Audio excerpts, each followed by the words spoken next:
Good evening, everybody. It is 7 o'clock on Monday, January 19th, 2026, and we will call this meeting of the Sault Ste. Marie City Commission to order. Could we have a roll call, please? Mayor Gary, Here. Commissioner Bauer, Here. Commissioner Basbas-Rath, Here. Commissioner Talentino, Here. Commissioner Habusta, Here. Commissioner Marble, Here. Commissioner Rubenstein. Here. All are here. We're getting a little feedback, so we'll get that fixed for everybody.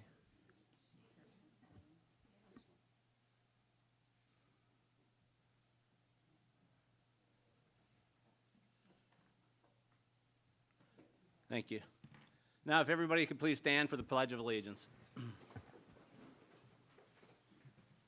I pledge allegiance to the flag of the United States of America and to the republic for which it stands, one nation, under God, indivisible, with liberty and justice for all. Thank you very much. Great to see a good crowd this evening. Thank you for coming. Mayor comments and general announcements are number 4. Today is, everybody knows, Martin Luther King Day, and it's celebrated as a day of service to honor Dr. Martin Luther King Jr.'s life, legacy, and fight for civil rights. Dr. King was an American minister who led a life of peaceful, active protest against the crippling injustice of racial segregation and poverty in America. The permanent observance theme is remember, celebrate, act, a day on, not a day off. So we'll move on into items. We'll move on into item C, which is public comment. Is there anybody in the audience that would like to make reserve time up to 3 minutes to make comments on any of the scheduled agenda items? So we would need your name to reserve time. If you state your name, please. Okay. Thanks, Maria. And I'm assuming it's for item 8. Yep, thank you. Thank you. Thank you. Yes. Sandra Rink. Thank you. Thank you. Robert.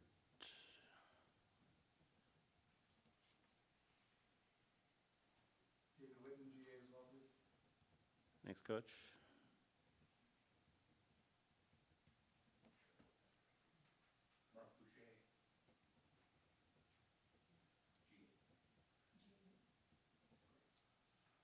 Anybody else? Yes.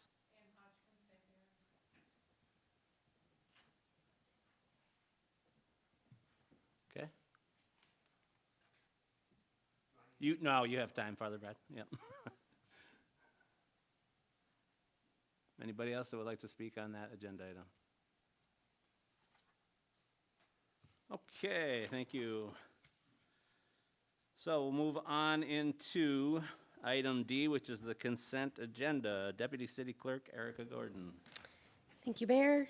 Item 1 on tonight's consent agenda is the approval of City Commission meeting minutes of January 5th, 2026. Item 2 is acceptance of the Downtown Development Authority meeting minutes of December 10th, 2025. Item 3 is acceptance of the Economic Development Corporation, Brownfield Redevelopment Authority, and Tax Increment Finance Authority 3 meeting minutes of December 9th, 2025. Number 4, authorize the purchase of generic time from MERS by Ronald Donmeyer. Item 5, consideration of a resolution to exempt the city from the provisions of Public Act 152 of 2011. Item 6, consideration of the 2026 property exemption policy and guidelines. Item 7, from the International I-500, authorization to sell liquor on city-owned property for the I-500 snowmobile race on Saturday, February 7th, 2026. And item 8 is approval of consent agenda items as presented. Thank you, Deputy Clerk Gordon. Would any commissioner like any of these items individually removed for consideration or further explained? Seeing none, Commissioner Bauer. So moved, we approve tonight's consent agenda. Support. There's motion and support. Is there any further discussion? All in favor signify by saying aye. Aye. Any opposed? That motion did pass unanimously. Moving into item F, communications. I asked for the item to be put on the agenda, and as you can see, we will have a meeting on Monday, February 2nd at 6 o'clock with our consultant from the Michigan Municipal League to assist and update us on the recruitment and to get input from the commissioners into the process. So mark your calendars for Monday, February 2nd at 6 o'clock to discuss the next steps and progress with hiring a city manager. So, Commissioner Habusta. Thank you, Mr. Mayor. Just here, I think you or somebody clearly has had some contact with the consultant. Is there a turnaround time frame on this? I guess I know we've had some scheduling challenges. I know we've had some holidays in there, but we're looking 4 months now from when we had an opening to now having a meeting with the facilitator. And I know there's qualified applicants out there, qualified applicants who have approached us. These qualified applicants are going to soon be turning towards other jobs if we do not move on this in an expeditious manner. So I'm just curious if there's been any kind of talk from the consultant as far as timeline and time frame, moving forward from this meeting. I think I haven't spoken to Mr. Anderson, but I think it all depends on the responsiveness of the city commission and how we get these done. We have, so this meeting is something that we need to have to move forward, and I think that would be appropriate questions to ask of him. So typically it's a 4-month process, but as you said, it's been a few months, but it's a good question to ask Mr. Anderson when he's here. Thank you. Thank you. Anybody else? Commissioner Rubenstein. I just want to confirm that no commissioners up here have any conflict with that date and time to make sure we can all be there. And it's right before a meeting, so. Moving on into F, communications, number 2, Acting City Manager Troyer. Thank you, Mayor. It's Commercial Rehabilitation Act request status update, and interim EDC Director Nikki Radke is going to give an update to the commission. Good evening, Nikki. Good evening, everyone. I just wanted to give you guys a quick update on the status of this. As you may be aware, the Portage Street Hotel project anticipates using the Commercial Redevelopment Act incentive, for which we intended to host a public hearing tonight. However, the act has been approved by the Michigan Senate and is still pending in the House of Representatives for extension. So that act expired December 31st, 2025, and the bill is to extend it to 2035. I've been in ongoing discussions with our state representative regarding the status of this legislation, but until final action is taken, the CRA portion of the project is temporarily paused based on current progress. But I do remain confident that this extension will be enacted. In the meantime, the development team continues to advance the project by working through the state approvals for the Brownfield redevelopment plan, and the delay does not slow down the overall project timeline. I'll keep you updated as updates become available, and when appropriate legislation is in place, the consideration will come back to the commission. So, thank you. Thank you very much, Nikki. It's disappointing to hear, but hopefully agree. they do the right thing and move forward. Yes. Any questions for Nikki at all? No, thank you Thank very you. much. Appreciate it. So we'll move on into G, business items, and we'll start with number 1, Acting City Manager Troyer. Thank you, Mayor. Item 1 is consideration of bid award for IT server replacement project, and our IT Director, Mike Rivenberg, is going to come from behind the glass out to the podium and present on this request.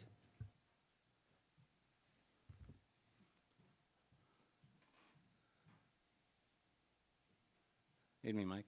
Good evening. Again. So I brought this before you. Our servers are running on 2012 server, which was end of life in 2023. They cannot be updated. It's something that we need to do to secure the city assets, and that we can put some other security measures in place. In the company, it was not the lowest bid, but the lowest bid did not meet the bid requirements. There's no talk in their what they submitted about bringing any of our data forward or any labor involved. It was strictly just hardware. So that's why the next bid up was chose. We also currently have worked with that company with software. I've called them on different things, and they've been great to deal with. And they're in their 25th year of working with municipalities. So they're very, very familiar with the compliance and even with the police department requirements for the FIPS and the HIPAA. Thank you very much. Anybody have any questions on this item? Anybody that loves IT and would like to make this motion? Mr. Rubenstein? I would love to. Motion to award the bid for the IT server replacement project B-45-25 to E. Mazzanti Technologies in the amount of $52,291.99. Support. We do have motion and support. Is there any further discussion? All in favor of the motion signify by saying aye. Aye. Any opposed? Motion passed unanimously. Thank you. G, business items you. number 2. Acting City Manager Troyer. Thank you very much. Thank you, Mayor. Consideration of bid award and budget amendment from TIFA 3 for Sanderson Field wheel loader, and our airport manager, Chandler Cass, is going to present on this request.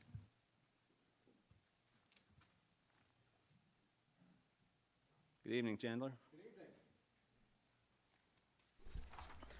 All right, good evening, Commissioners.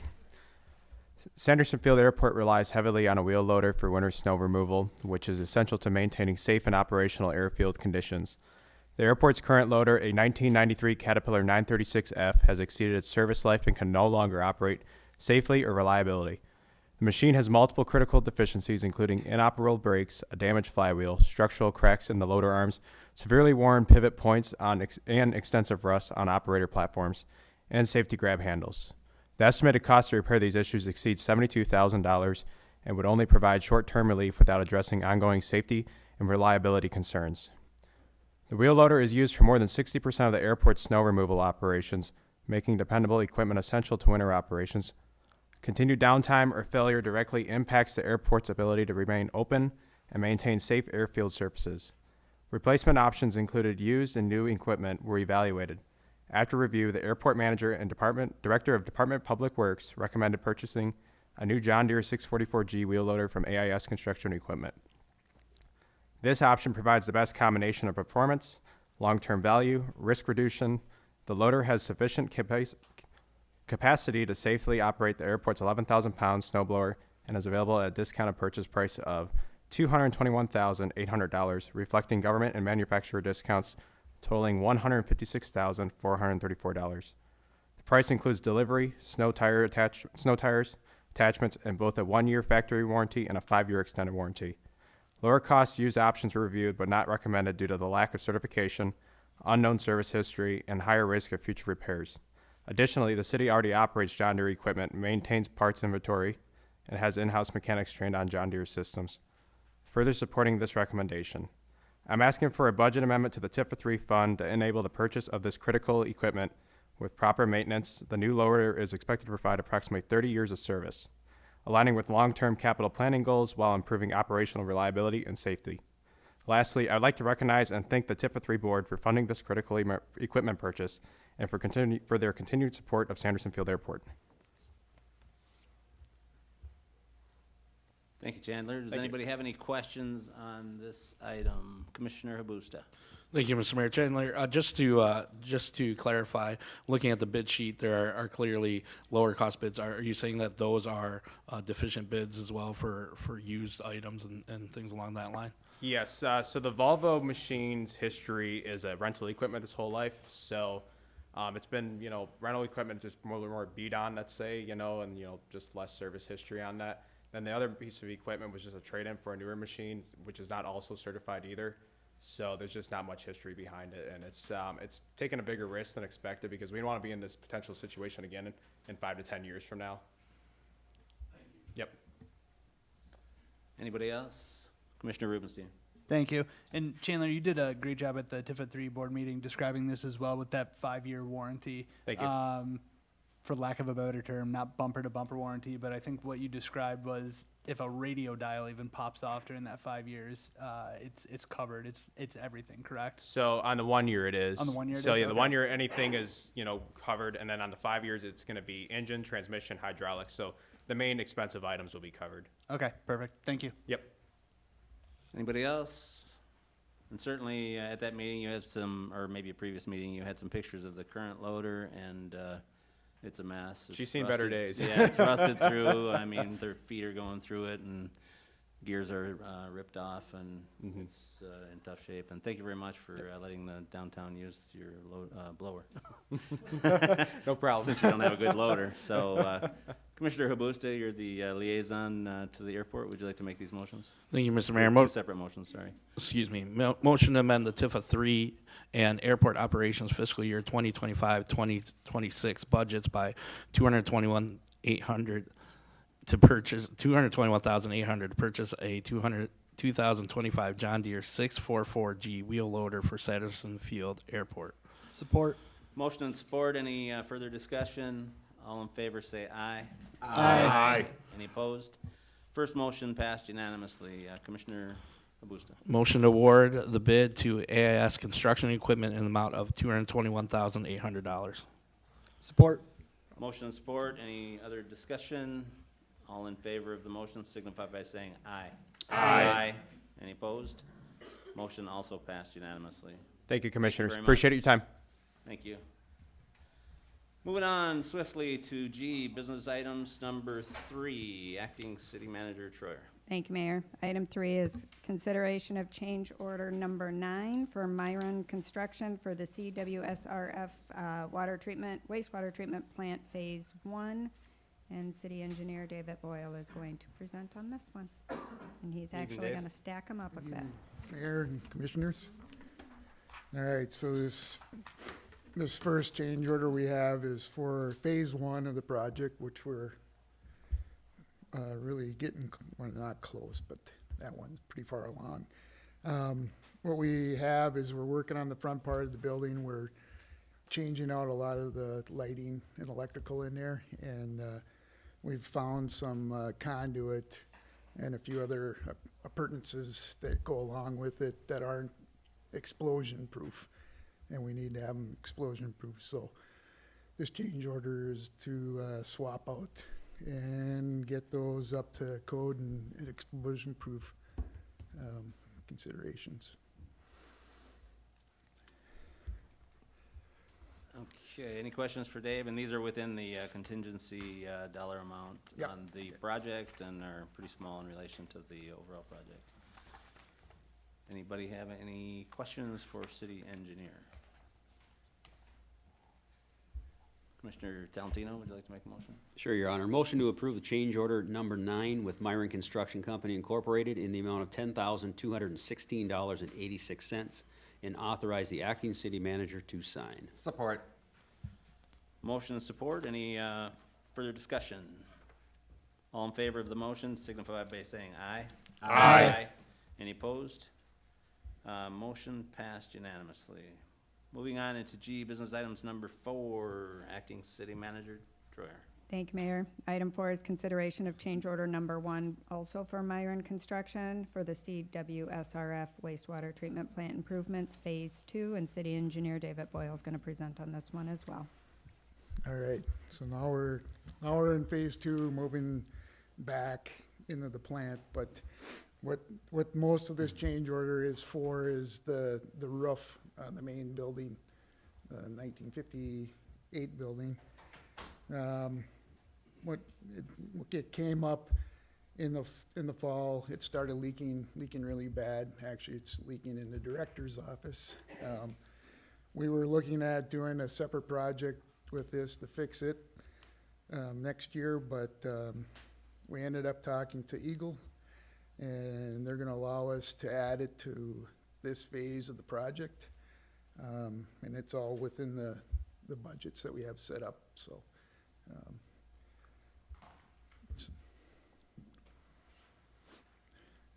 Anybody have any questions for the city engineer on this change order?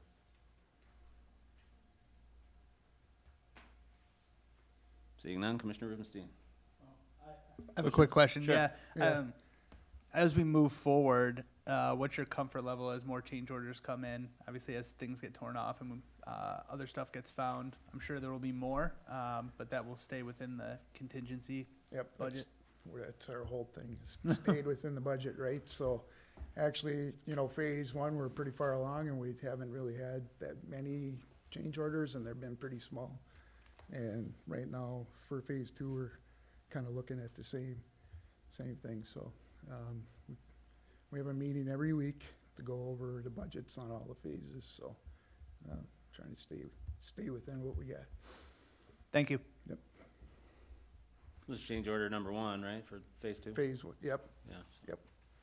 Commissioner Rubenstein, would you like to make that motion? Motion to approve change order number 1 with Myron Construction Co. Inc. in the amount of $135,483.82 and authorize the interim city manager to sign. Support.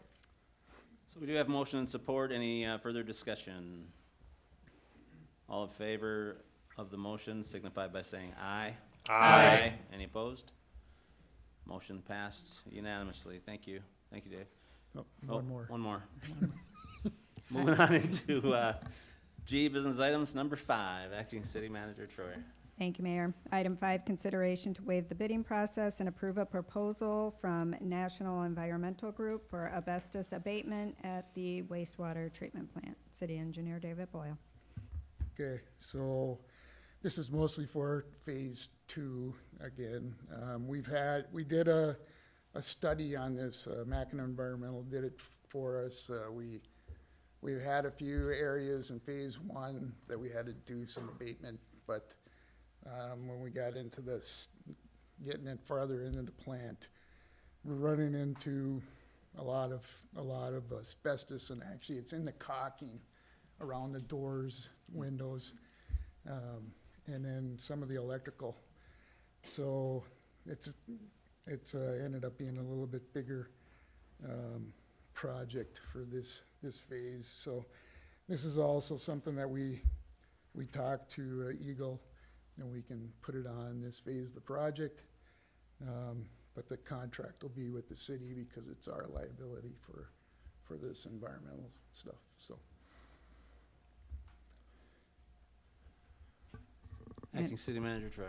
And the consultant did bid out this project, so it did go through a bidding process. It just did not follow, we did not bid it out from the city, and so that's why there's a motion to waive the competitive bid process, but it was bid out by our consultant. Consulting engineer, okay.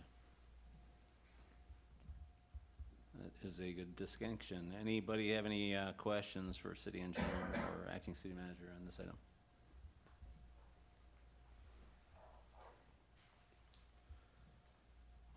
Seeing none, Commissioner Marble, would you like to, there are 2 separate motions on this one. Yes, thanks, Mayor. Motion to waive the competitive bidding process. Support. Motion and support to waive the competitive bidding process. Any questions? All in favor of that motion signify by saying aye. Aye. Any opposed?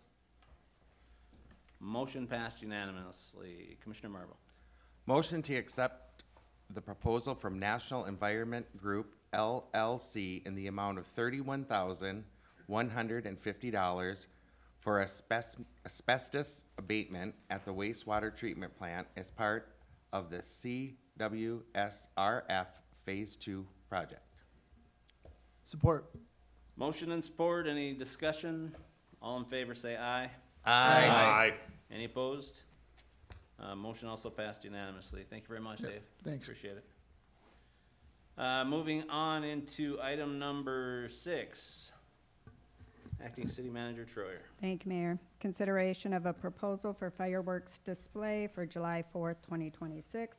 Our contract with Wolverine Fireworks was up last 4th of July, so we reached out to them to get a new proposal.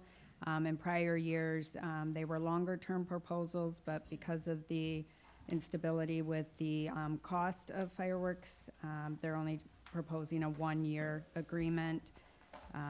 The current, or the prior budget was a $20,000 budget for fireworks. To keep the same size show, the cost would increase to $25,000. I had asked if they could, work it to keep within the current budget. They were willing to do that, so to maintain the current $20,000 budget, it would be a reduced fireworks display, or to keep the display as is in prior years, the budget would increase to $25,000. So my recommendation is to keep the budget the same and award the proposal to Wolverine Fireworks of Coquitlam, Michigan.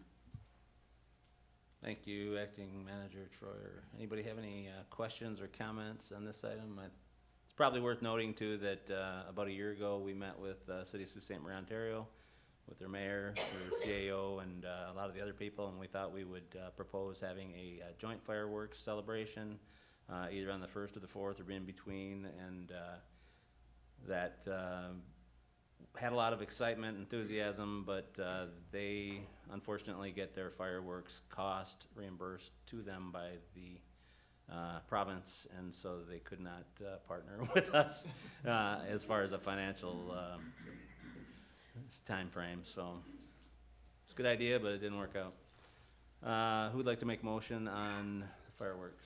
Commissioner Bauer. I move that we accept the proposal from Wolverine Fireworks Display, Inc. of Coquitlam, Michigan, in the amount of $20,000 for the annual 4th of July fireworks show for 2026. Support. Motion and support. Any questions or comments? Commissioner Habusta. Thank you, Mr. Mayor. I just want to comment on this a little bit. I quite frankly, am in favor of maintaining our current show at the higher rate. I think when we think about tourism, when we think about our area, I think our 4th of July is one of those things that brings people to the area, people down on the water, people into our restaurants, our hotels, all the places that we do business here. And so I think that it's important that we do this right. I think it's also an opportunity for us to continue to engage the public. We have public who are working together to raise funds for the decorations downtown for Christmas. I think when it comes to even larger fireworks displays, communities have engaged their constituents in a way to fundraise and help bring a larger dollar amount to that show. So I personally am in favor of a bigger show, and I want to make that known. Thank you. Thanks, Commissioner. And I know that in years past, we haven't had a community survey done in quite a few years, and it would be nice if we did. But fireworks, I think Commissioner Bauer can attest, it was always the #1 thing that the city does that the community supports and wants to have. So I'm assuming yes. Do we still get help on that from the fraternity there at Lake State? Was that the Teaks We do or? not. We do not. Yeah, you're right. There was a good fundraising effort through Lake Superior State, and they used to do the bed push, and they helped raise fireworks. That was quite a few years ago. But we have no assistance with the fireworks No, display. it's solely funded by the general fund. But I agree with you, Commissioner Habusta. It is it's well liked by the city and all the residents and the visitors. How reduced of a show are we talking Good about? question. There would just be, they'll reorganize, it's gonna be a red, white, and blue 250th celebration display. There'll be fewer shots, but they'll reorganize the show, to not make it as noticeable as a reduced show, but it will be less shots fired.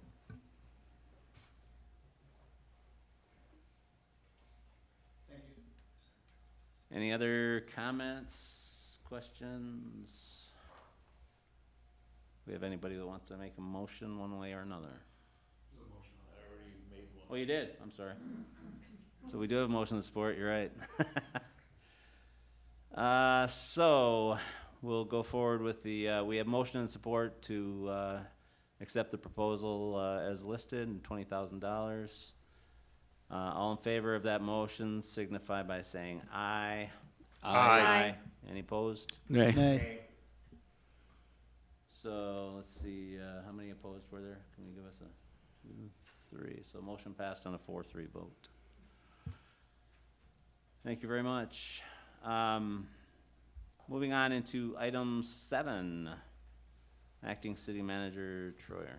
Thank you, Mayor. Item 7 is consideration of user fee schedule for fiscal year beginning July 1, 2026. And Finance Director Callie Perrin is going to present on this request. Hello. Evening, Kelly. So tonight we have the user fees in front of you. This is the first step of the budget cycle that will go all the way to the end of April. Most fee changes are just nominal with small increases, some changes to descriptions. There are the department heads in the audience if you have questions on any of the specific changes relating to their departments. On the attachment that's in there, you would see X's next to any of them that have changes to make them stand out to you. So if you have any questions, I'd be happy to answer them. Thank you very much, Callie. Anybody have any questions on the fees? Commissioner Habusta. Thank you, Mr. Mayor. And I'm trying to find it right now in the document, Callie, but there were significant increases in, I believe, ambulance services. I wonder if you can just explain that. I'm going to have Fire Chief Miller come up. Chief and- Miller. Thank you. Good evening, Chief. Good evening, how are you? Good.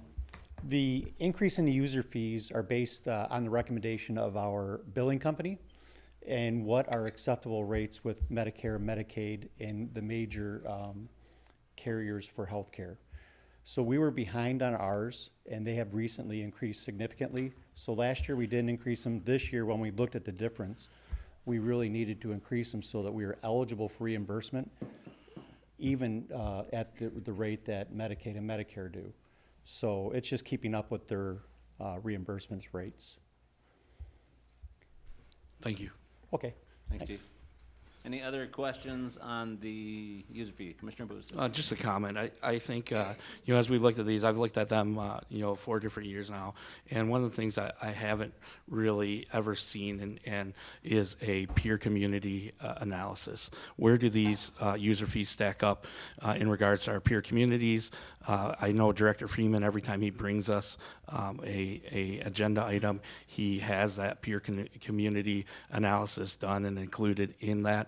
I think that's really important. I think when we look at these user fees, there's no way for me to know if this user fee is in line with what St. Ignace is doing for their marina, or if it's not in line because they have significantly more services than we do.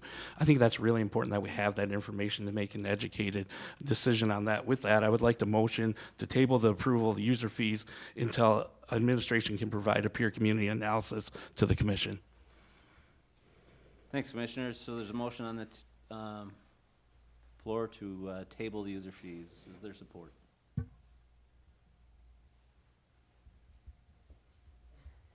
Commissioner Rubenstein. Are any of these user fees, do they have a time constraint on it? Like if we didn't approve it tonight? Most of them take effect for July 1st. Some of the summer season fees are going to be taking effect sooner to more making reservations and things that would be coming. To do a peer analysis, I'm not sure how quickly we could get that turned around because it's going to require all the department heads to do a lot of digging. It can be done. It just may take a month or two to get it done with everything. So we can do it. If that's what the commission would like, it'll be a month or two turnaround. Okay, I just want to make sure if we do that, there's enough time. Yeah, I would say we can do it. If that's what the commission would like, we can definitely do that. I do know that when they are looking at these user fees, a lot of the department heads are looking at peer communities, so it just may not be on paper presented, but they are gathering that data and talking to people around the area to see what others are charging. Thank you. Acting City Manager Troyer. I was just going to echo what Finance Director Perrin had said. The department heads review their own departmental fees.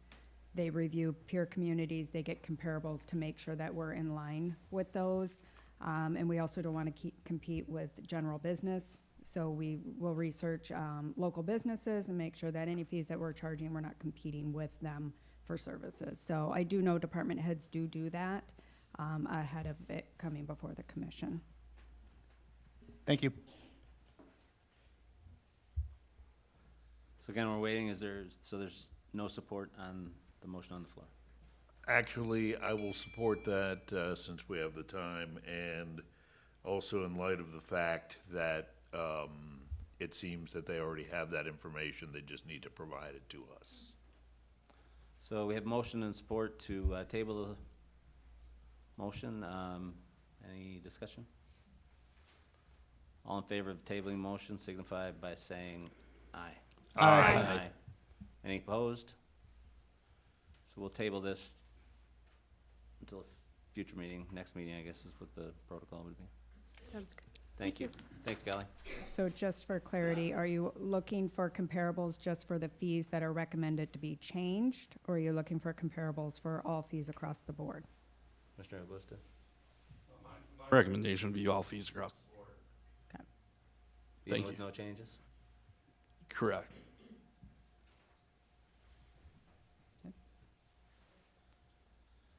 All right, so we'll move into G, business items number 8. And for this one, we will call up Father Brad Shilquist. Welcome, Father. Please make sure the mic is on there. Is it on? Yeah, Okay. thank you. Yeah. Thank you, Mr. Mayor. Thank you, commissioners, for having me here today. My name is Father Brad Shilquist, and I'm here in my capacity as the pastor designate of St. Mary's Catholic School here in Sault Ste. Marie. I'm also the pastor of St. Joseph and St. Isaac Jogues parishes. I'm speaking also on behalf of Mrs. Maria Farney, the principal of St. Mary's Catholic School, and Father Al Mott, the pastor of Holy Name of Mary Parish. Father Al sends his regrets that he can't be here today as he is on his annual retreat. We're here today to ask the Commission to consider renewing the lease that it has with Holy Name of Mary Parish for the use of St. Mary's School Playground as a public park outside of school hours. The lease has been in place, we found out, since 1967, and residents have relied on access to the park for decades. If the city chooses not to renew the lease, it will be removed from the public park system, and residents will lose their right of access to the park, which is guaranteed by the current lease. I want to start off by saying that I was a little surprised by how much public attention has come to this issue. I was really pleasantly surprised to find out that a large segment of the population in town really loves and values the park. I was a little disappointed by some of the dialogue online that wasn't always respectful. You know, we recognize that people may not always agree, but the school definitely isn't interested in causing unnecessary polarization. There's been a fair amount of confusion, I think, as to why the issue is coming before the commission as an agenda item proposed by the school. And I think it'll be helpful to explain just a little bit more about why this procedural step seemed like the best option. School leadership was able to meet with the acting city manager and public works director in early December about the lease. In anticipation of that meeting, we got a better picture of how much the park was used, and we sensed that there would be significant community support for lease renewal. We thought we could make a case to keep the park open.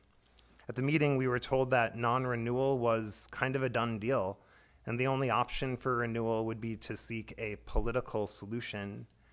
After reviewing our options and considering the broader public good, we thought it best to bring it before the commission for their consideration, especially since it's not been considered by any public body in an open forum. Removing a park from the city park system is a big decision.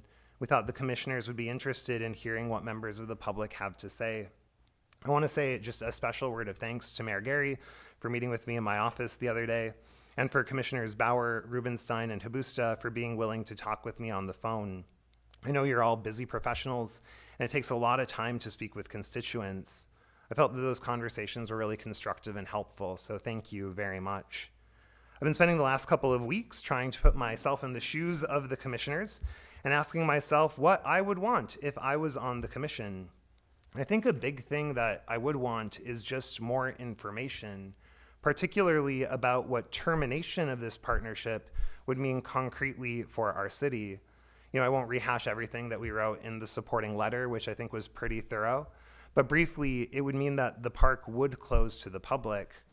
At this time, the school does not believe it has the resources to maintain the playground as a public park, especially during the summer months when school is not in session. Even if we had a volunteer to care for the park or a sponsor to pay for maintenance, there is no guarantee as to the longevity of any such arrangement or the reliability of the service. Commissioners should assume that if the park is removed from the public park system, that it will not remain open to the general public. The city shouldn't expect us to make private property available for public use without public help. Renewing the lease in some form is the most reliable way to guarantee ongoing public access. Over a 10-year period, there can be significant turnover in city, church, and school leadership. A formalized lease serves all sides well in clarifying mutual rights and responsibilities across leadership transitions in a way that private handshake agreements with volunteers or community sponsors would not. We understand that budget issues are the primary concern of the city, and that makes sense to us. And I'm not in a position to provide a detailed critique of the city's cost estimate, but I would point out that the current estimate is just an estimate. 10 years ago, the Community Services Board was provided with an estimated annual cost of $7,500 per year for maintenance. The estimate this year is $18,592. This is a 148% increase in 10 years. Inflation during that same period is about 35%. I think the big increase demands some explanation, and it seems that the only way to understand the true cost would be to look at the actual historical work orders and timesheets to see what was done. The city's estimate that the cumulative cost of performing maintenance on the park over the last 59 years could be as high as $1 million would require us to accept that it costs an average of about $17,000 a year to maintain the park as far back as 1967, and that just seems a little high to me. There's been some discussion about whether it makes sense for the city to lease private property for use as a public park, especially from a church. Does this agreement somehow violate the separation of church and state, or otherwise signify some kind of public preference of one religion over another? I am not a lawyer, but I am pretty familiar with First Amendment issues. And I also had a preliminary informal conversation with an attorney that I know, and we couldn't come up with a compelling legal objection. The city isn't directly subsidizing religious activity or otherwise becoming entangled in matters of religious belief or practice. Access to the park is at no time conditioned on religious belief. The city is not partnering with St. Mary's School because it is a religious organization. Rather, it's been partnering with the school because we have property that is suitable for use as a neighborhood park. This type of cooperation is about as religiously neutral as one can get as far as the state interest is concerned. Now, it is true that this lease agreement is somewhat unique, but that doesn't mean that it's bad or unwise. We'd point out that the city also does not own Rotary Park, and the lease for that property was just renewed at a cost of just under $10,000. There is no lease cost for St. Mary's Park outside of ongoing maintenance. We also acknowledge that the city does not maintain other school playgrounds. However, we are the only non-public school in town. All of the other school playgrounds are taxpayer funded, and so they are already public property. I think it's important to recognize that for much of the park's history, it did not double as a school playground at all. We didn't realize at first that the lease went back to 1967 until I read the city's background for this agenda item. But St. Mary's School closed in 1971, and it didn't reopen until 1993, meaning that there were 22 years during which it was exclusively a public park. It is true that the school benefits from this partnership by saving on maintenance costs, but the public also benefits. The city has made a big investment in maintaining the property over 59 years. That's beyond dispute. But that investment was made for the purpose of providing a public service. Additionally, because the land is owned and used by the church during the school year, we have incentives to make upgrades to the park at no or little cost to the taxpayer. My understanding is that the school recently purchased the equipment for the toddler playground ourselves. This partnership actually allows us to provide a nicer park to the public than the city would be able to provide at the same cost on its own. As we point out in our letter, the park's master plan is the official public policy of the city. It plans for improvements for St. Mary's Park through 2027, indicating at the very least the city's intention to keep the park open as a policy matter, at least in the short term. A few people have mentioned to me that the city has 31 parks listed on the master plan and that that's too many to maintain. I would point out that only about half of those are actually parks, and the rest are natural resource or special use areas. St. Mary's is one of only 4 neighborhood parks, and these serve a fundamentally different role in communities than larger community parks or urban parks.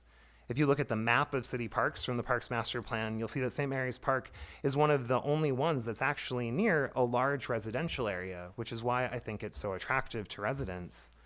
The Parks Master Plan talks about working with community partners for the betterment of our parks, and our school is willing to get creative in partnering with the city where possible. Our students love to volunteer. So where does that leave us? Well, we're not experts in city government, but in our letter, we suggested some courses of action for the commissioners to consider. And these are the suggestions. First, the commission could take steps to renew the lease for another 10 years. And I realize you can't approve that necessarily at a meeting tonight, but we could at least get the ball rolling. And I put this option out there because if there is a majority of you that are satisfied you have enough information, there's no point in delay and wasting everyone's time and energy in further meetings. Secondly, if a majority of the commission doesn't favor a 10-year renewal now, our second suggestion would be to take steps to renew the lease for a shorter period of time, such as through the revision of the next park master plan.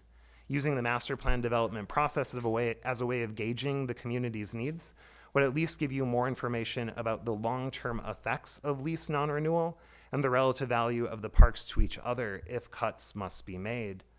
Third, if the commission wants more fact-finding or a broader conversation, it could be wise to refer the matter to the Parks Advisory Board, which has not seen this issue yet.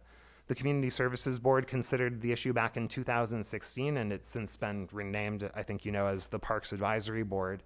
This course of action would, of course, kick the can down the road, and sometimes that's helpful, sometimes that's not.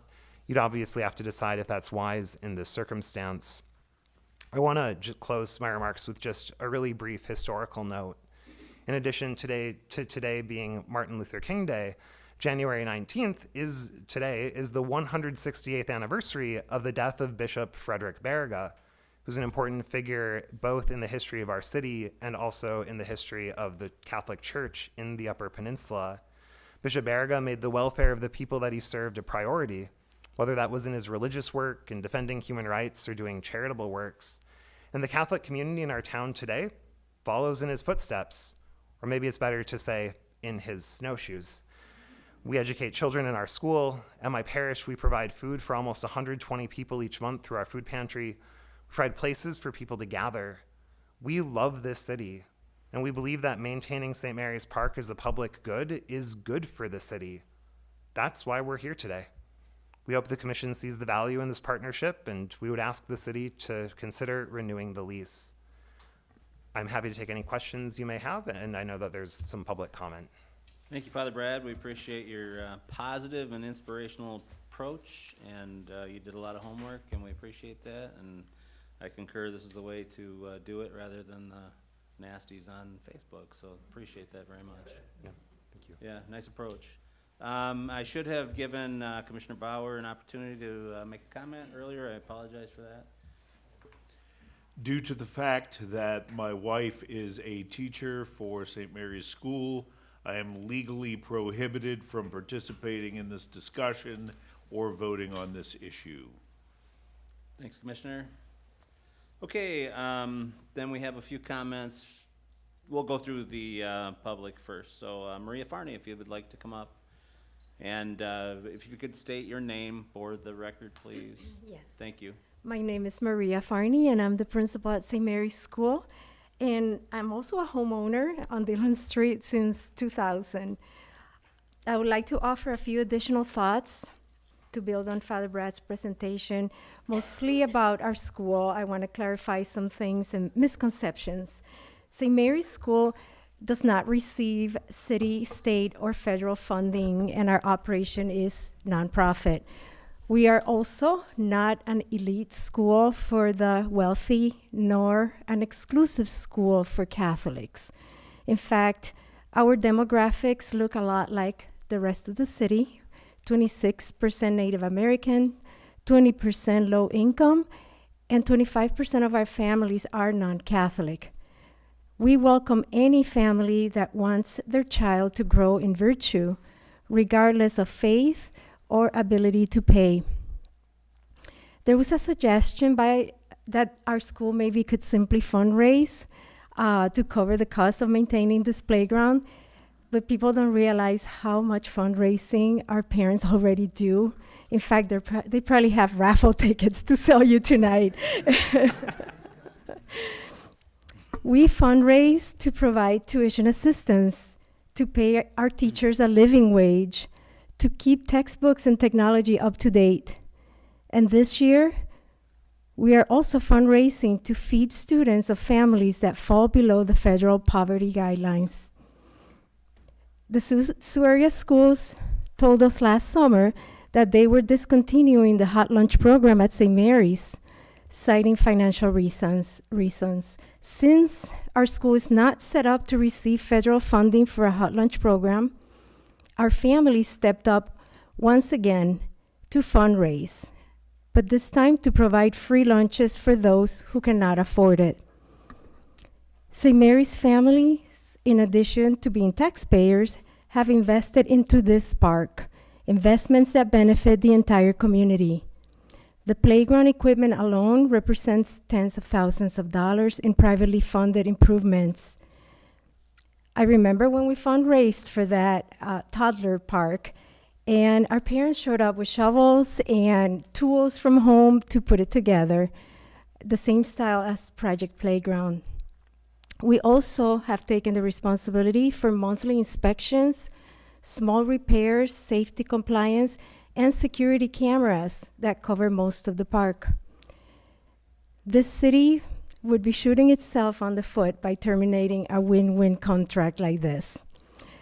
From a financial standpoint, it is a zero rent lease for the city. And as Father Brad mentioned, sorry, I'm almost done. Can I wrap it up? Okay, thank you. The city has the equipment, staff, systems in place to take care of the parks, including St. Mary's Park just makes sense and provides valuable green space in the heart of the city. So I just really want to say thank you to the city. All these years, the city employees have been amazing, ensuring that the park is safe for our students and for the general public. I want to thank Mr. Perron. He's been so responsive to the needs of the park throughout the years. So ending the partnership would truly be a huge loss for everyone. And thank you so much for giving me the time. Thank you, Maria. Yes. Marcia Mitchell.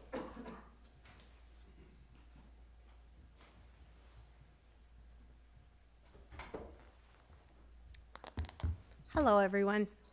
My name is Marcia Mitchell, and I'm a lifelong resident of Sault Ste. Marie, and I have utilized the city parks for many, many years. Sherman Park, the Puller, you name it. But I'm here to try to keep St. Mary's Park alive and open for our residents. The school will use it regardless, but we would like to also partner with the community. That's our mission in life. I would like to just offer a couple of suggestions. One, Father mentioned that the costs were an actual estimate. We really need to look at time records and work orders and really to see if the trash is being taken out 7 days a week. Right now, there isn't a garbage can there. I don't know if it's just because it's the winter or what, excuse me. Secondly, I know that the city has employed in the past summer workers, students. Maybe that's a possibility for cutting grass in the summer. That would reduce time. You wouldn't be using a full-time person with benefits. Another option would be the jail crew. You'd be only paying for their supervisor. And finally, I'd like to speak a little bit about Mrs. Seal. Mrs. Seal was Catholic. Mrs. Seal would attend Holy Name of Mary Church when she visited. I think she would be very proud to have some of her funds used to help maintain St. Mary's Park. On your website, it does state requesting funds from that. An example would be Expanding city's existing parks, playgrounds, and recreational sites, acquiring new recreational sites, and for repair and maintenance of those recreational sites already in existence. However, expenses and costs for regular recurring repair and maintenance may not be covered unless no other funding source is available. And I think that's what we're hearing. So this might be a perfect option for us. Thank you.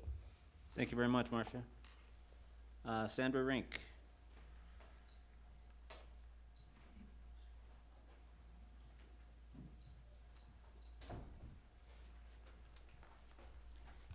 My name is Sandra Rink, and I sent all of you an email. If you read my email, then you already know how I stand on this issue. However, I did get some feedback, and the feedback that I received, true or false, gave me the perception that this decision was not made in unison, but that the acting manager made the decision and just kind of arbitrarily asked people how they felt about it.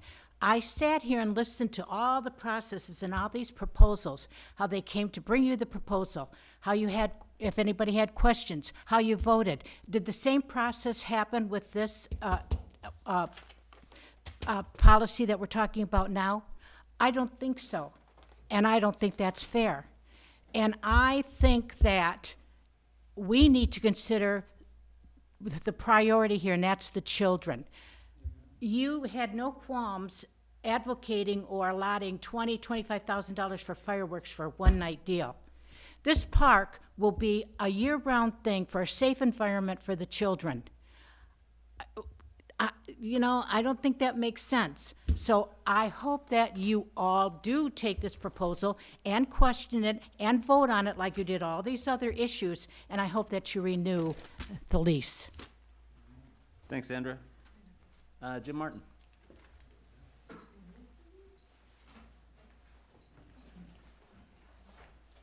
Good evening. Thanks for having us here. Couple of things.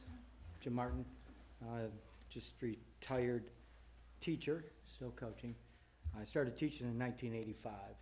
I'll let you blow up your phones figuring out how many years that was. But it was, the park, we live right next to it. And the reason why we chose that house, the reason why we bought that house, the reason why we rehabilitated that house was because of the location of the park.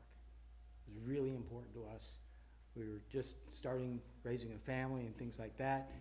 And gives mom a great solace to sit on the bench and read a book while the kids play right there in a good, safe place that's guarded with fences.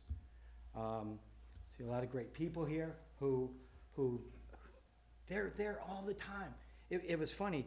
I got back from deer camp and looked out and it was the first snow, which I think was what, 6 months ago, 7 months ago? But the kids were with their feet, they were going like that and they were making the outlines of the football field and they're playing and they're having a ball.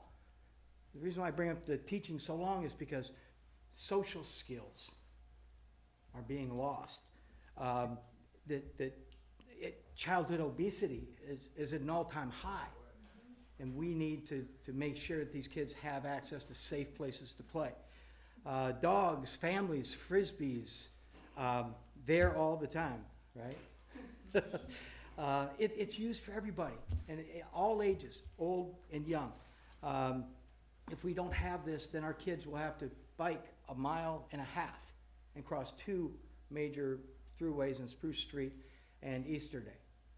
I don't want that for my kids. I want my kids and someday grandkids to be able to play here. We have summer runs there. We have soccer. We have lacrosse. We have softball. We have baseball. I have the proof of all the siding broken from on the side of my house. Okay, but I accept that. That's if you live right next to the place where kids are going to play, then that's just the way it is, and it's good because your kids are safe. You know they're there. If this is closed, what happens when kids start jumping fences? They want to get in there. What happens to all the families who want to exercise their dogs and now the dogs are all pent up? Best thing about St. Mary's Park, there's no screen time. The kids have to play. They have to interact. They learn to make friends. And that's something that is important for us. Also, too, like I said, we rehabilitated that house. If you want to get rid of blight or keep it from happening, then you need to have properties that are like what we did and what many of our neighbors have done here, where they've just made an investment into the community because the community's made an investment in them by keeping that park. So I'll let you go here, but I hope you'll find a way to renew the lease. Thank you. Thank you, Jim. Robert Burton.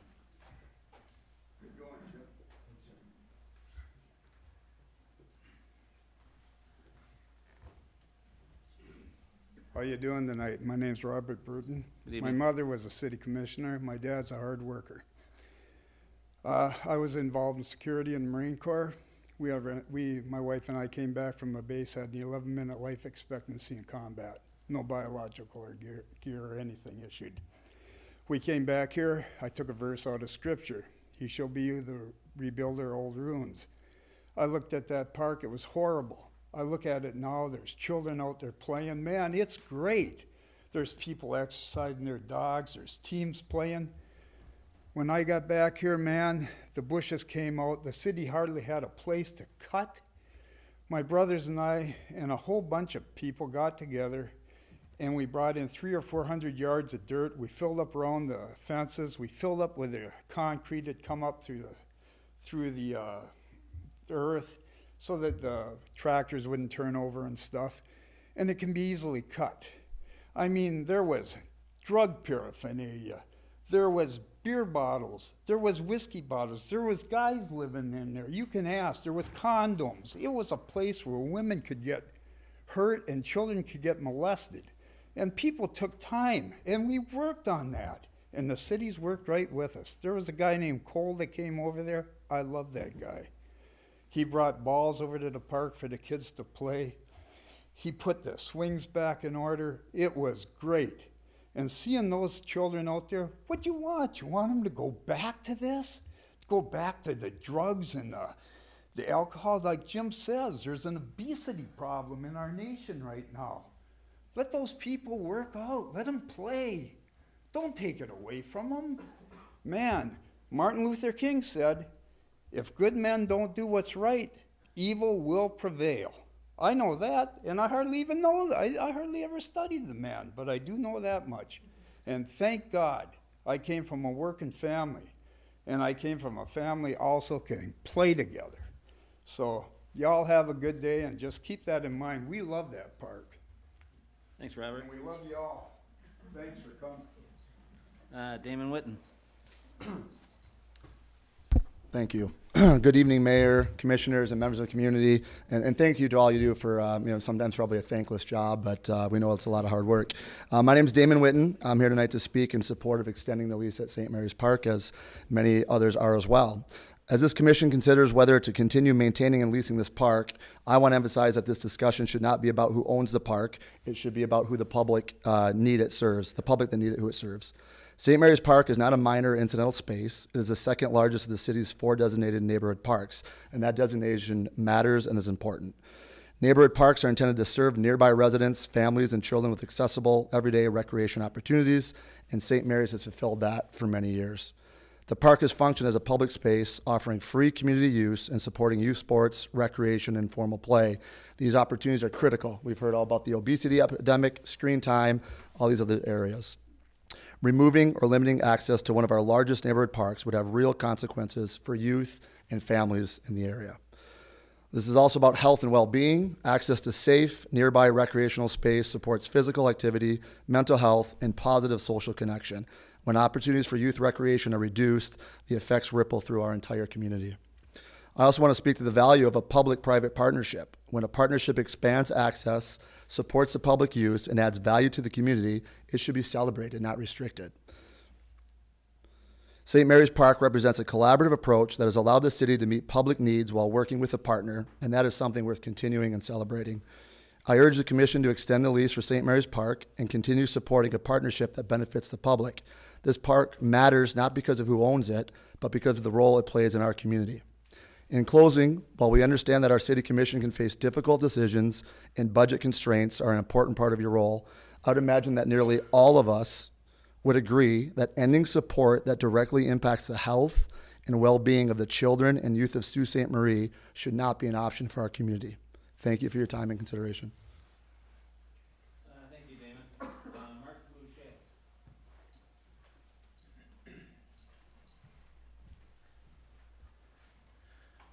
Thank you. There's no way that I can be nearly as articulate as any of these folks before me.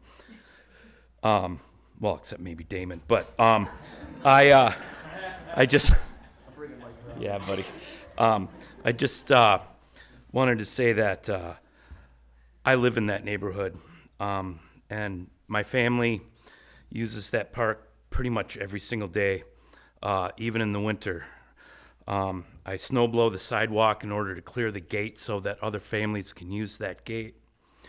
I ask that you and your city colleagues here please renew the agreement to actually continue to allow this space being used by the public outside of school hours.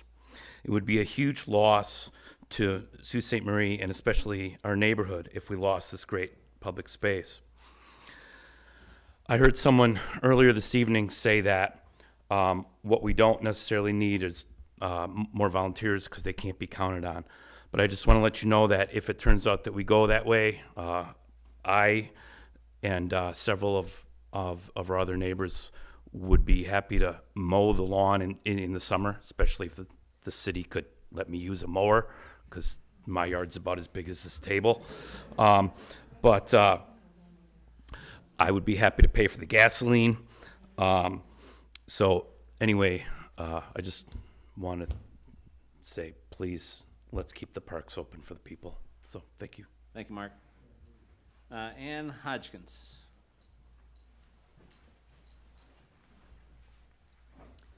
Good evening. Thank you for allowing me to speak today.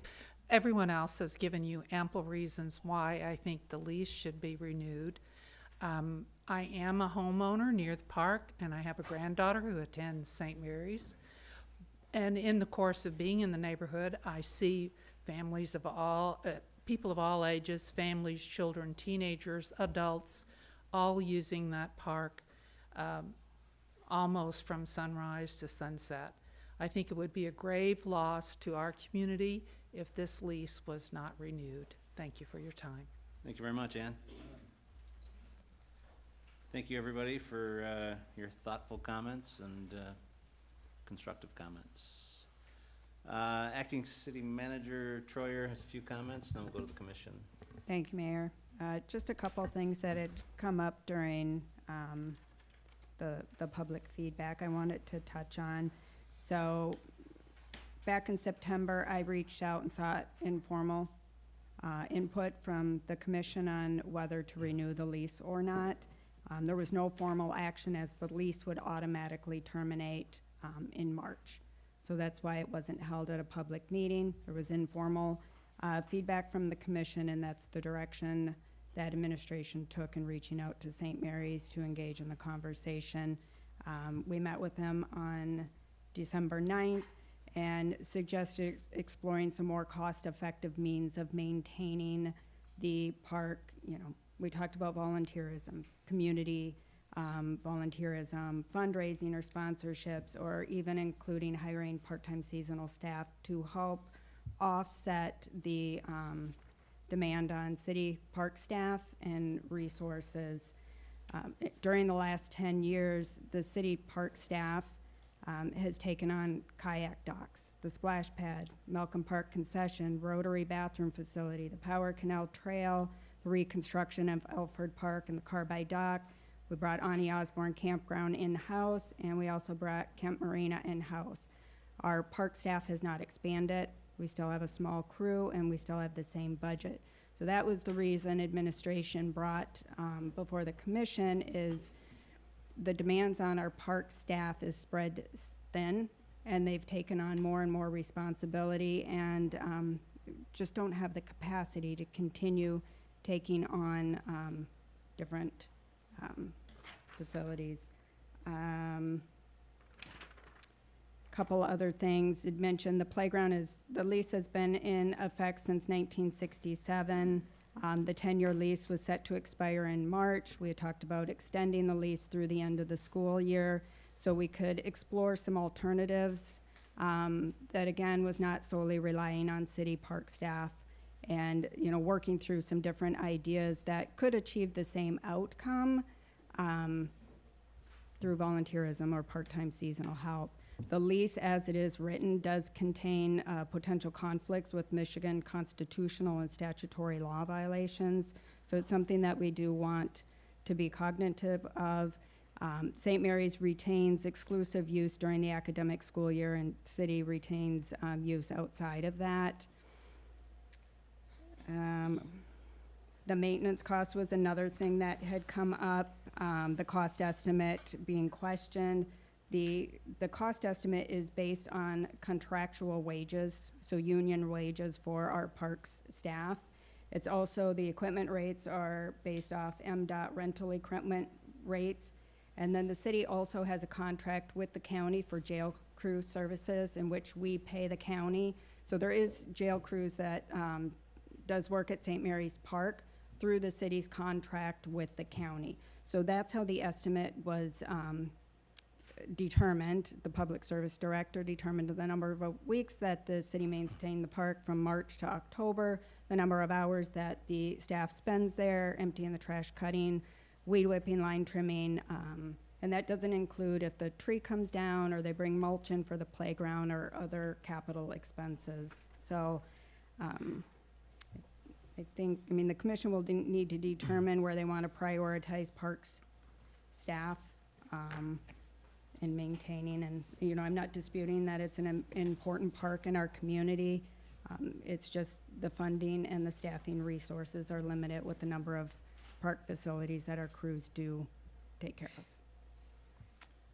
Thank you very much, Acting City Manager, and I think that's a great explanation. This decision or the path that this has taken does not fall on one person. This is the responsibility of the commission. And we are here tonight and we are listening to your concerns. As you just heard, we have some concerns within the city as far as prioritization of our parks and our funding, and also the legality of this particular contract is something we'll have to work out. I like Father Brad's suggestion that this go to the Parks and Recreation Board because they do manage our parks. They also take recommendations for any use of seal funds. So that group is typically before us in this type of a decision. I also think that there is room for us to sit down again with Father Brad and whoever the appropriate people are to come to some kind of a compromise on how we can make this work together for our community and make it work. So I think that we're all there. As I said, this decision was on the city commission's. We're here because of the city commission, and we take full responsibility for this. This doesn't fall on acting city manager's head. This is us. So we're here to talk and discuss and hopefully come up with some ideas for outcomes. So open it up to the commission for any discussion, recommendations. Commissioner Rubenstein. Thank you, Mr. Mayor. I think my big takeaway from hearing from everyone tonight and from talking to everyone is there's a lot more opportunity for some more good faith discussion and to really do this the right way. So I guess my thought in the short term would be to just extend it through June for right now to give that opportunity for time, just so we're not in a time crunch with how often the Parks and Rec Board meets. I do think it should be referred back to them. At the very least, I think we should take action on that night just to give everyone some more time so we're not in a time crunch between now and March to have to make a decision. But I do think there's an opportunity for some good faith discussion to find a path forward that works for everyone. Thanks, Commissioner. Commissioner Habusta. Thank you, Mr. Mayor. I'm fortunate to live in a house where I'm walking distance with my 7-year-old away from 3 different public playgrounds. There's value and there's importance in that.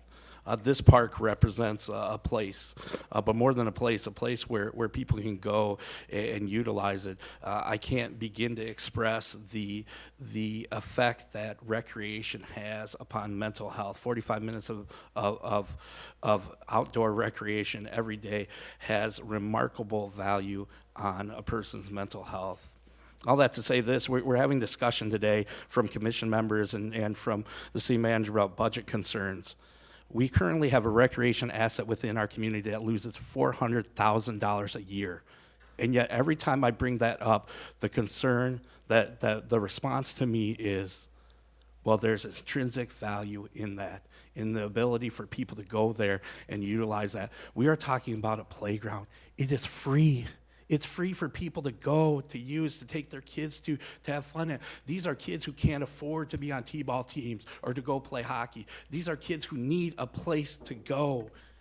And also, I would add this, we have a very smart acting city manager who I fully trust can develop a contract and a lease that meets the requirements of law and meets the requirements of insurance. I fully trust that our acting city manager is capable of doing that. So with that, I would like to make a motion to grant authority to the acting city manager to develop a 10-year, $0 lease with the Archdiocese or St. Mary's School for the use of St. Mary's playground. Thank you.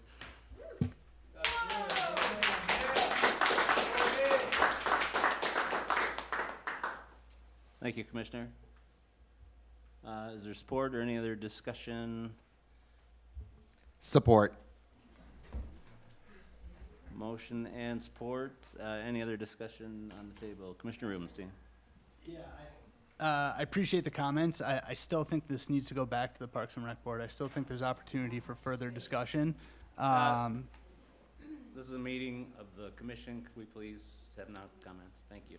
So I do not think the lease should be terminated. I also think there's a lot of room for further discussion, and I see no issue with it going through to the Parks and Rec Board. So I guess my question is, we're obviously going to vote on this motion, but then what's the exact path forward? If it passes or fails, what does that look like? So your recommendation is to extend it for 3 to 6 months or 6 months as is, and that'll give the time to go back to the Parks and Rec Board and have a discussion, so we're not in a time crunch. Okay. Any other discussion? Commissioner Talentino. Thank you, Your Honor. I agree with Commissioner Rubenstein on this. This needs to go back. This needs to go to Park and Rec Board. They are the ones that manage our parks, correct? We need to make sure that everything is legal and tidy inside this agreement. You know, we are here to uphold the law as well, okay? So we need to make sure that just all the T's are crossed, the I's are dotted, and everything is right on line, okay? We have an obligation to our city to do that. So I'd like to make a recommendation that we send this back to administration to get with Parks and Rec and to make sure everything is legally binding within this agreement. Okay, we'll have to first have first. And that's just a question about process. Thank you. We'll have a, correct. Yeah, right. So, any other comments at this time? Commissioner Bosphus-Rath. Thank you, Mayor. First off, I want to say thank you to everybody that came up. It is not easy to talk in front of the public about how you feel. I get that this is very personal, I can tell, and I think that's great. We all need to care about something, and it's clear that you guys care about the playground in St. Mary's, and I appreciate that. But we do have an obligation to the entire city. I do agree with Commissioner Talentino and Commissioner Rubenstein to make sure it's done right. That's not saying we want to close the playground. No one ever said we wanted to close the playground. That was kind of a scare tactic, if you want to call it what it is. And I don't appreciate the slander on Facebook that we were getting. That doesn't help anything. Now, I do think that having a discussion and bringing it back to the Parks and Rec Board to make sure it's done right, to make sure that we're all crossing our T's, dotting our I's, is not a bad thing. Okay? It's not saying that we're against it, but we have a responsibility to make sure it's done right. And that's kind of where I'm at. I do appreciate everybody coming up. I appreciate everybody coming out in this snowstorm that we're having, you know, to show up, to give support. Love that. But we have to make sure it's done right. And that's all. Thank you. Thank you. Commissioner Habusta. Thank you, Mr. Mayor. I'd just like to add that the course of action that this commission has taken in the past regarding contracts in City Park did not involve the Parks and Rec Committee. So when we look at things like the lease agreement, for instance, with Rotary Island Park, that did not go before the Parks and Rec Committee. That's an advisory committee. When we talk about things like Polar and the agreement we have in usage with the Sioux Eagles, that didn't go through the Parks and Rec Committee. That went straight before the city administration and then to this commission. I believe that is the pathway which we've taken in the past. That is the pathway we should take again. And so I fully support moving forward with the 10-year contract. Thank you. Thanks, Commissioner. And you're right, it is an advisory committee. I do agree with taking that path, though. Could we have a roll call vote, please? Mayor Gary, No. Commissioner Bosphus, excuse me, Commissioner Bosphus Raff, No. Commissioner Talentino, No. Commissioner Habusta, Yes. Commissioner Marble, Yes. Commissioner Rubenstein. No. Okay, motion failed on a 4-2 vote. Do we have another motion that was going to be on the floor? I'd like to extend a motion to extend the current lease through June 30th and refer the matter back to the Parks and Rec Board to then come back to the commission. Support. Motion and support. Any questions or comments on the motion? I just, Commissioner Busta. oh, sorry. I thought, thank you, Mr. Mayor. I just think, you know, I think this is a needless, useless step. That's all I want to say. Thank you. Any other, Commissioner Rubenstein? Yeah, I just want to make it clear, referring it back to the Parks and Rec Board and opening up time for further discussion is not saying we want to close the park or that we agree in any capacity with closing it. I see nothing wrong, given the flashpoint that's been created, to make sure we're looking at every possible option. So I see no issue with it going back and more discussion happening. And to make sure it's done right in a legal fashion. Any other comments? Commissioner Habusta. I would just add, we have a very capable city administration, which I think can handle those duties. Thank you. Thank you. Could we have a roll call vote, please? Commissioner Bosphus Raff, Yes. Commissioner Talentino, Yes. Commissioner Habusta, No. Commissioner Barble, No. Commissioner Rubenstein, Yes. Mayor Gary. Yes.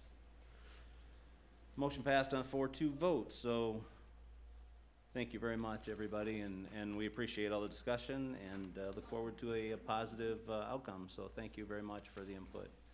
This is the way democracy should work, so appreciate it.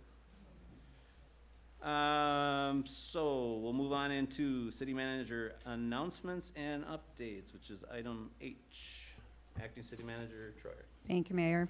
Just as a reminder, the City Commission goal-setting session will be Monday, February 16th, 9 a.m., and will be at the Sault Ste. Marie Housing Commission Community Room at 608 Pine Street.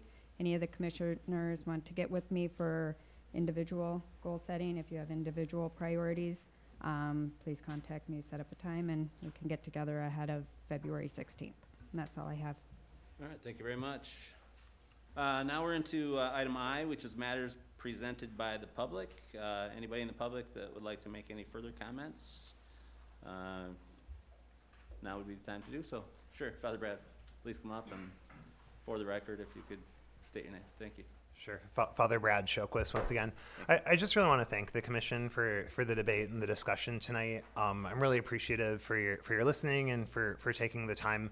You know, the school is really happy to work with the Parks Board. That was one of the options that I put before you, and that I think would be good for further discussion. You know, on the legal point, you know, I'm happy to talk to our diocesan attorneys who do a lot of work with kind of church-state issues and are kind of experts in that area, and probably could provide maybe a supplementary legal opinion if that's helpful to the commission. Additionally, you know, the school has always been open to some kind of collaboration. I have no idea how to write this into a lease, but if you want us to do things like trash removal or, you know, some of these other kinds of things, like I'm sure there's like some kind of middle ground in all of this. But I just want to reemphasize that we do think that you know, the park is a public good to be enjoyed by the public. And, you know, I have kind of a bird's eye view of all of the things that the Catholic community does here in the town. And it is like actually kind of overwhelming, just the amount of good that people do. And I kind of just see like, okay, are our volunteers maybe better spent doing some of those other things than just kind of mowing lawns all summer? So I think that there's great avenues for collaboration here, and I'm just really, really happy.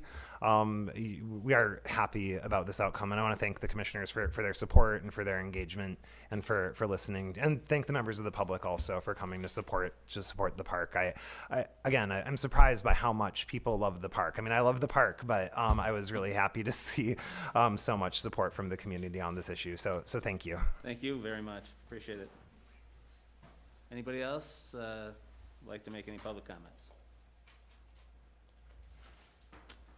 Seeing none, we'll move into matters presented by the City Commission, which is item J. Commissioners. Commissioner Bauer. I would like to say, since I was not permitted to speak during the discussion of the St. Mary's Park issue, that I do appreciate the community that came out and spoke and said some of the things that I would have said had I been given the opportunity. Beyond, it's a deeply personal thing for me because that's my neighborhood.